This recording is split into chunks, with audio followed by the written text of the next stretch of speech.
You're listening to Journey for Truth with internationally known medium, Tai Yi practitioner, and radio host Tami Urbanek.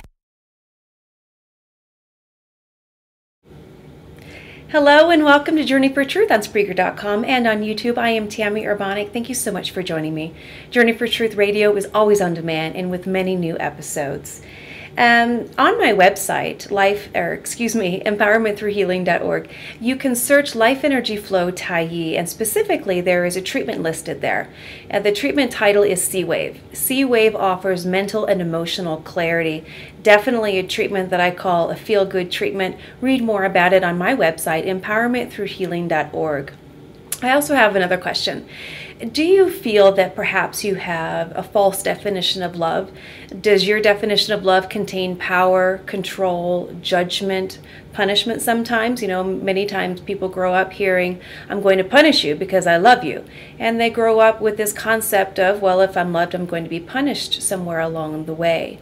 Well, there is a great seminar that's going to take place February 5th, 6th, and 7th, 2015 in Denver, Colorado. It's a Jonah Life Institute seminar that you can sign up for right now. The title of it is Learning to Love Without Pain. You're going to hear a lot of information during that 2.5-day seminar. It's going to be provocative, enlightening. It's going to be a little bit of talking a little bit about sex as well. Go to jonahlifeinstitute.com to read more about that seminar. It's not going to be repeated and it's not going to be recorded for the public. jonahlifeinstitute.com, you can sign up for the limited time discount price. My guest this week is Mike Veny. Mike struggled with mental and emotional difficulties. After overcoming those difficulties, he does assist many people in helping them overcome their mental and emotional difficulties. So if you know someone who is bipolar, has deep depression or even mild depression, or perhaps is contemplating suicide, has already attempted suicide, this is the show for you. Mike, welcome. Thank you for having me on your show, Tami. Now, you suffered a breakdown in 2011. Tell us about that. I have been struggling with mental health challenges my entire life. And as a youth, I was hospitalized and I had some other issues with behavior. And I actually ended up doing better towards the end of my teens and really found happiness in drumming. And for many years, I was doing fine. But in 2011, I started to experience the depression, the anxiety, the anger problems that I thought were gone away from me. And I realized that, these issues sometimes never leave you, and I had to take a drastically different approach to my life if I wanted to find happiness. And so my breakdown was pretty painful. I was even harming myself and contemplating suicide, and it really took reaching out to a professional that put me on a new path to recovery, and I'm much happier today, and I'm addressing my issues head on.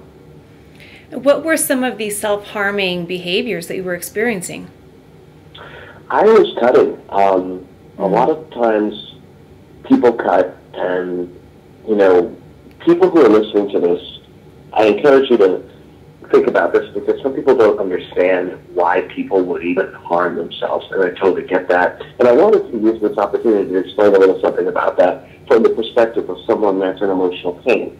If someone harms themselves, like I did through cutting, they do it because they're in pain emotionally. And for me, at that time, it was the only thing that made my emotional pain feel better. And something to understand about me, Tami, is that my depression and anxiety gets so painful sometimes that I feel it physically, like in my whole body. So the cutting was the thing that made me feel better. The other reason people cut is because they do it for attention. This is the case with a lot of teenagers. Mm-hmm. And the third reason I've learned is actually it can become an addiction, that someone just starts harming themselves and they don't, people see a razor in the store and they just need to buy it just to harm themselves. So, and there are researchers out there that I talk about at the end for anyone who is struggling with that or knows some That makes a lot of sense to use when you talk about using cutting to kind of distract you from the emotional pain,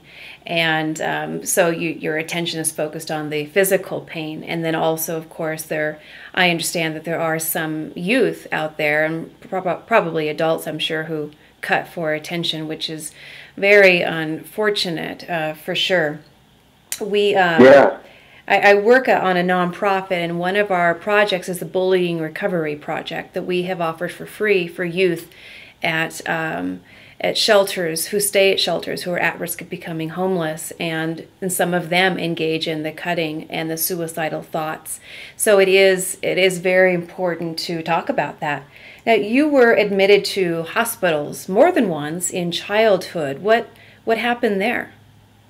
To sum it up for you, I would end up at home becoming violent as a child, starting in 4th grade, where I would just start acting out violently towards my parents, and nothing could stop me. You know, even the threat of my dad, who was much bigger than me, and all that, it did not matter. I was just angry, and I didn't know why, and I had to let it out. So in 4th grade, I was hospitalized for several weeks in a psychiatric hospital. I was also hospitalized in the 7th grade and in the 10th grade for several months at a time. In between then, I was on a first-name basis with everyone in the local emergency room because I was constantly there for, suicidal behavior, or because I was just flipping out violently. And I tried to take my own life at age 10, and if it wasn't for my mother getting me to the hospital to get my stomach pumped from the medicine I tried to overdose on, I wouldn't be alive today. And I also got expelled from 3 schools for behavior problems, because when I got angry, I just snapped. And so, in many ways, I understand what it means to be an at-risk youth, because I was one. And it was a combination of anger and also depression and anxiety and obsessive compulsive disorder. And it was really difficult. That really strikes a chord with me, being a former public school educator. So you stated that you were just angry. Was there abuse in your early childhood? Do you have any idea of what was creating that anger? Great question. I'm so glad you asked that, because I came from a home that, if you look at it from the outside, it's a perfect home to grow up in. Loving parents that gave me the world. One of the things that I'm doing right now is I'm going to therapy. I've been going since my breakdown in 2011. And one of the reasons I encourage people to go to therapy is not necessarily to find a diagnosis or to get medication, but to learn about themselves, to use it as an onion that they can just peel away layers about themselves. And one of the things that I'm learning about my home life growing up was that although I lived in a wonderful home, and I apologize for that background noise for a second. Something just happened in my apartment, and I'm not sure what, or outside my apartment. But I'm learning that I interpreted things in my own way between how my mom related to my dad and my brother and myself, and that caused a lot of my emotional issues in school.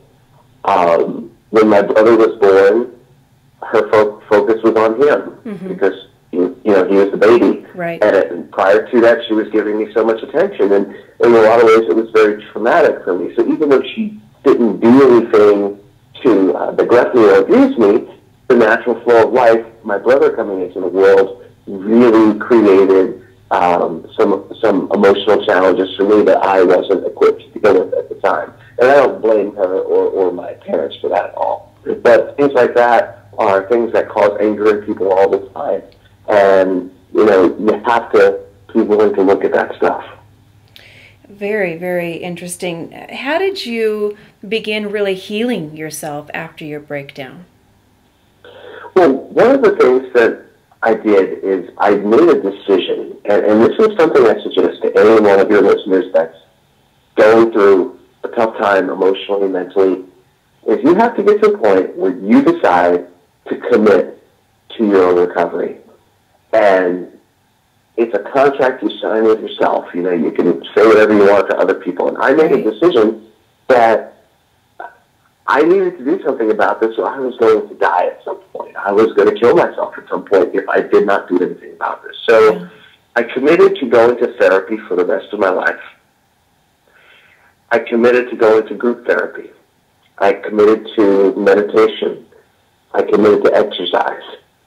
I have to do these things whether I want to or not. And that really set me on a whole new path. And keep in mind, as you're listening to me, I still struggle with the same issues every single day. But I've learned how to manage them. And that's been the difference. So how do you manage them, aside from meditation and therapy? Well, one of the things that I found that really works for me, and for a lot of people who are struggling, is adding structure to their lives. And the way I like to add structure is through a morning routine. It's something that I've learned that many successful people have in their day, the morning routine. I like to call it the slingshot moment. That's the moment, the first half hour of the day, when your eyes open up, and between then and whatever happens after that. The first 30 minutes of your day sets the tone for the day. So I have been trying to become more intentional about what I do in that morning. So, for instance, Tami, if I wake up and go right to my cell phone and check Facebook or something, that can actually put me on a bad path for the day. Yes, certainly, certainly, especially if you see something that you don't like.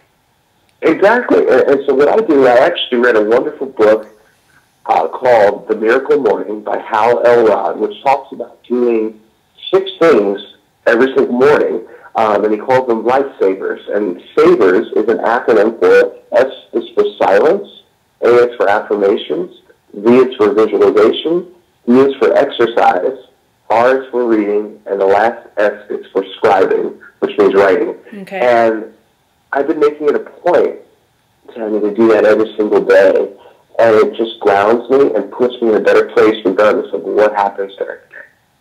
That is excellent advice, and I also follow some of that, within the first 30 minutes. One of the first things I do actually is drink some lemon water, but also then make myself a really good cup of coffee. And then I'll take that back to my bedroom so I can journal. I can reflect on previous journal entries. I can just, think about dreams I might have had, but really, as you were stating, setting that tone for a positive day, which I find very important.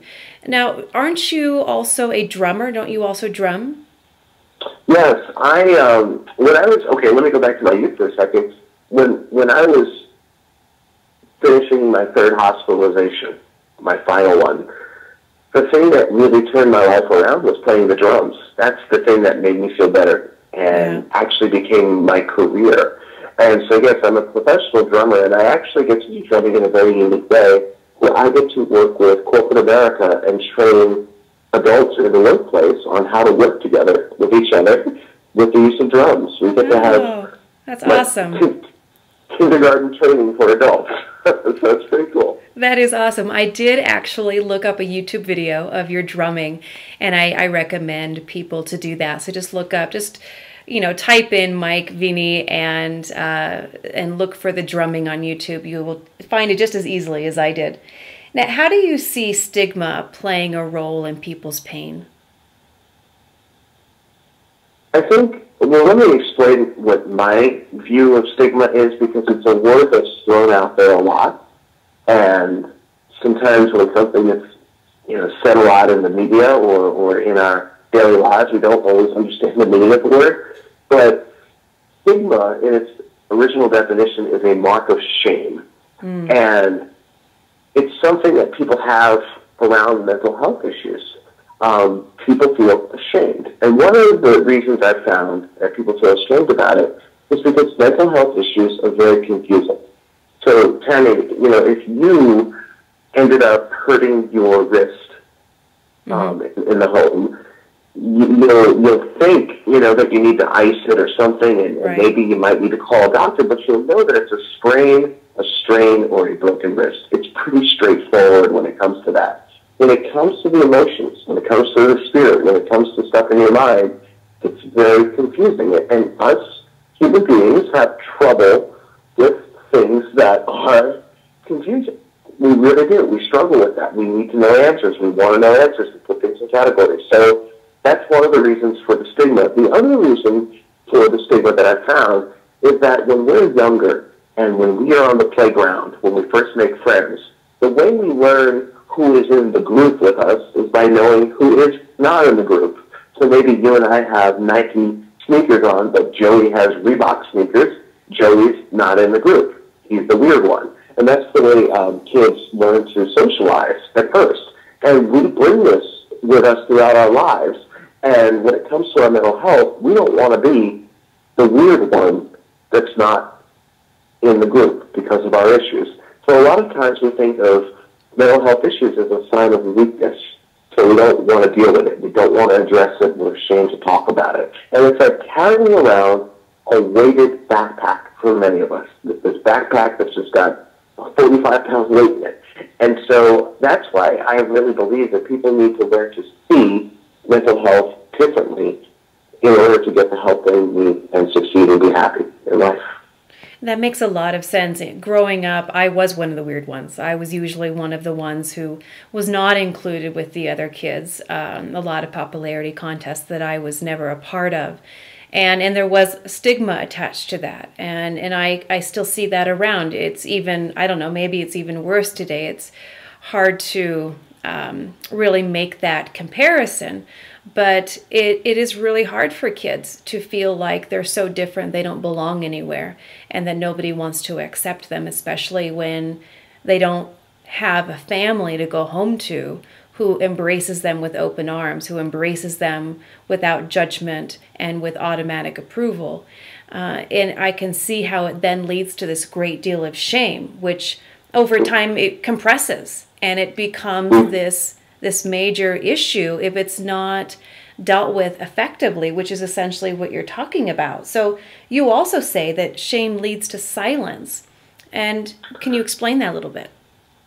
So when you have shame around your mental health issues or anything in life, that leads you to shut your mouth and not talk about it. Right. In fact, I can have a family member who's struggling with a mental health issue, and if I find it confusing, and I feel that I'm going to be judged because of them, there's going to be shame on my end too. So the shame can happen whether you are struggling with a mental health challenge or you have someone in your life is. The shame can be from either. And that leads you to not talk about it. It's a hush-hush topic, you know, and that's really the big challenge that I have. One of the things that I love to do when I speak around the country, especially in the very conservative states, is I love to bring up same-sex marriage. I've done this in many churches. It's really funny, the reaction that I get. And one of the things that I like to bring up, I don't try to get people to one side or the other, but there's one thing I believe everyone can agree on, whether you're for or against same-sex marriage,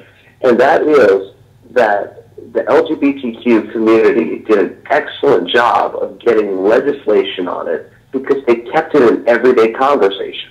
They did not care. They just talked about it. But when it comes to mental health issues, it's like crickets.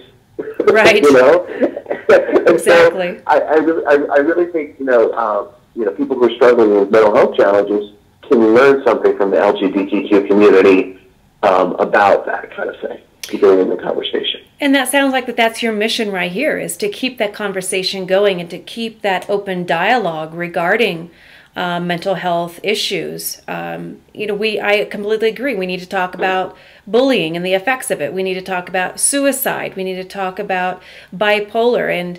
And I also agree when you state that it is, when people bring it up, it's like crickets. Everything goes silent because no one really knows what to say, and there is so much shame attached. It used to be years ago that there was so much shame attached to having cancer, and they would be called the C word instead of the whole word. And I think we've really evolved from that because it is, a disease that's striking many individuals, as we've seen in the media just this week. But mental health is still really difficult for people to talk about. And I think a lot of people judge it as if something's wrong with you because you're having a difficult time. Yeah, well, a lot of times, too, it comes from a deep-rooted fear of it being demons. And there's a word for it called demonology, because back in the day, hundreds and hundreds of years ago, if someone had a mental health issue, which they didn't call it, then they probably said they were possessed, they would actually cut holes in people's skulls to rid them of whatever was going on. Now, if you have depression, no one's going to do that to you today, but people basically went through life thinking that you were possessed by something if you were different. Exactly. Right. I remember reading about that and some other things in my psychology classes in college. And it is interesting how people have dealt with mental health issues in the past. And certainly we don't do that anymore, but it's still something that needs to be talked about, very freely talked about. Yeah. And how do you assist people in recovery? Well, what I do nowadays, I'm a speaker, I'm a blogger, and I put videos on YouTube. And what I try to do is offer practical tools that people can use to think differently or help themselves immediately. And I'm not speaking from the perspective of a professional. I'm speaking from the perspective of someone with lived experience. And the other thing that makes me unique for many people is that when I meet people, a lot of times they say to me, well, Mike, you don't seem like you have a mental illness. And I let them know right away that that's paying stigma right there, because you can't see mental illness, you know.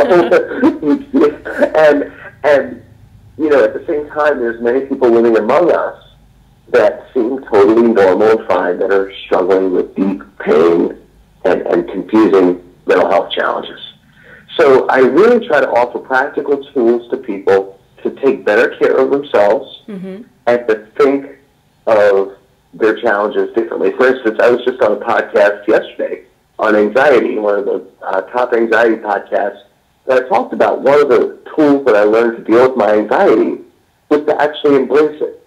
Instead of judging it as something bad, I embrace it as something that's helpful. Simple mental shift has changed my anxiety challenges. I invite it when it comes. It's not a negative thing. Okay, and I completely understand that. What do you do when it comes? You embrace it, but do you have techniques to work through it instead of trying to fight it? Yes, one of the techniques that I actually suggest to people, again, we live in a world that I just feel like as advanced as technology is and knowledge, when it comes to emotions and being aware of our feelings, we're far behind on that in society. The one thing I learned to do, and this was actually from a great book that I suggest to everyone called What to Say When You Talk to Yourself by Dr. Shad Helmstetter. It's an old book, and many people say that he is one of the pioneers of the affirmation movement. And he talked about saying one question to yourself each day: how am I feeling? And sitting there and just listening to your internal dialogue, what it says to you. And in that process, Tami, when I'm feeling anxious, I ask myself, how am I feeling? I start to be just aware of different things that are going on. Sometimes I realize that there's no issue at all. A lot of times I realize that I'm excited, because anxiety and excitement are very, very similar. And sometimes, we mess up one for the other. And I actually asked a woman, she met me at a conference after I spoke, and she said she struggled with anxiety, and we talked about it for a while, and I asked her very honestly, I said, ma'am, I said, if I told you right now that I had a brand new BMW waiting for you outside in the parking lot, all the taxes are paid, you just have to sign it and take the keys, how would you feel? And she looked at me and smiled, and she said, anxious, but good anxious. It's like, so I think it's really important to examine it and embrace it when it comes to anxiety. Excellent advice. Now, many people are afraid to ask for help. Again, they might be under the guise of, they might be struggling with shame, struggling with silence, and they're afraid to ask for help, afraid to talk about what's going on. What advice might you offer to them? I'm going to steal Tim Collins' advice that he gave me on the podcast he did with me on anxiety yesterday. The the thing I would encourage people to do is replace the shame with curiosity. Because when you feel ashamed, you're trying to protect how you look. But when you're curious, you want to dig deeper.